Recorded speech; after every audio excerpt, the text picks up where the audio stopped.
Tam from howtodrawlike.com and welcome back to part 5 of how to draw a dog in a photorealistic style. This video is the final part in the How to Draw a Dog in a Photorealistic Style series,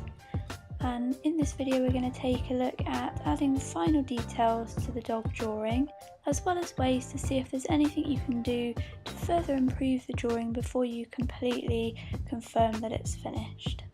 If you haven't viewed parts 1, 2, 3 and 4 of the video series, you can either view them on my YouTube channel or you can view them on my website www.howtodrawlike.com. Let's get our drawings finished. Since part 4 left off, I've added a bit of scruffy fur a little bit below the eye there on the left side of the drawing. I've also added some light black lines near the white fur by the nose there, ready to start layering up a bit of thinner, softer fur around the nose muzzle area. I've continued to build on this patch of fur by adding in more thin lines of bits of white and bits of grey and a bit more black as well, so you can see compared to the rest of the drawing it's still not quite there yet, but it's just building up the layers ready to get that fur effect. At this point the patch of fur is almost complete, but you can still see there's a bit of brown paper showing through around that area. Hopefully it's clear though how those layers do build up and how it's slowly but surely creating a bit of a fur effect. That patch of fur is now looking pretty complete, and hopefully you can spot that I've put in the whiskers as well.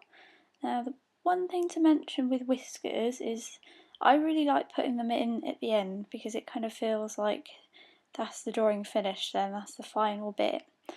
But it doesn't always work to put them in right at the end. Black ones aren't so bad because the black will generally cover most other colours, but white whiskers can be a bit of a challenge to put in at the end if the whisker doesn't start on the very edge of the drawing. If it starts a little way in on the cheek, because then you need to make sure that white is going to be strong enough to cover whatever colour is underneath that whisker, because you never see whiskers with a bit of a colour going on, a transparency as such. So if you are planning to put the whiskers in last like I like to, it's always worth planning a little bit ahead and leaving a bit of a kind of an unshaded gap where that whisker goes on the actual sort of furry area, because that way then you can just draw in the start of the whisker and put that in place, so you haven't got that risk then of having to try and get this white over a colour that it really won't go, and then you can always draw the end in after, which is something I do often. Once the drawing reached this point, I thought in my head it was probably finished, but I'd been working on it a lot during the day and it was quite late in the evening, so I made the decision to go to sleep and then have a look at the drawing the next day and reassess it then. Sometimes you can look at a drawing with fresh eyes after you've had a half-hour break or so, but when you've been working on something a very, very long time, I think you need to leave a bit of a longer gap in between sort of drawing and then re-looking at it. And what I noticed when I revisited the drawing again the next day was the area on the left side of the nose, so the dog's right side, sort of just above the muzzle area, that patch of fur there, and just sort of leading up to kind of the cheek area,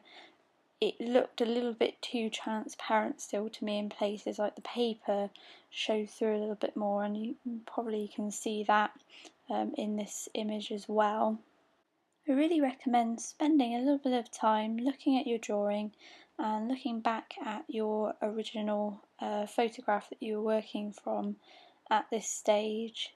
and really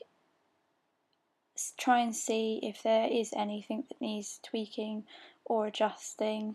Sometimes it will be quite glaringly obvious and other times it won't, and this skill is quite important as an artist as it will help you to develop and strengthen your skills. Eventually, over time, you'll find it a lot easier to notice things that need tweaking in your drawing straight away, but it does come with practice, so make sure every time you do a drawing you go through this exact process. You can also ask a friend's opinion or a family member's opinion. This is something I still do despite the fact I've been drawing a little while now. I'll often ask friends and family what they think because that's brand new, fresh sets of eyes on your drawing, and if it's people that obviously you trust to give you an honest answer, then that's really helpful to you because you'll get some great feedback that you can really utilise. In this final image, I made the fur a bit denser in those areas where I spotted the brown paper showing through a bit more, and then finally came to the conclusion that the drawing was finished. I hope you found these 5 parts of this video series very helpful, and I'd love to see the drawings that you've produced from watching these videos. On my website www.howtodrawlike.com there's a page specifically for you to share your artwork with me and everybody else. So have a look on the website for that, because I'd love to see what you've been drawing and what you've gained from watching these videos. Although this is the final part of how to draw a dog in a photorealistic style, keep an eye out in the next week or so for a bonus video I'm going to release. This video will only be available on my website though, so that's www.howtodrawlike.com, and this bonus video is going to include all the images that I've shown across parts 1 to 5, but they will all be sort of consecutively after each other, and there won't be me talking over them, so you can watch the drawing through from start to finish uninterrupted.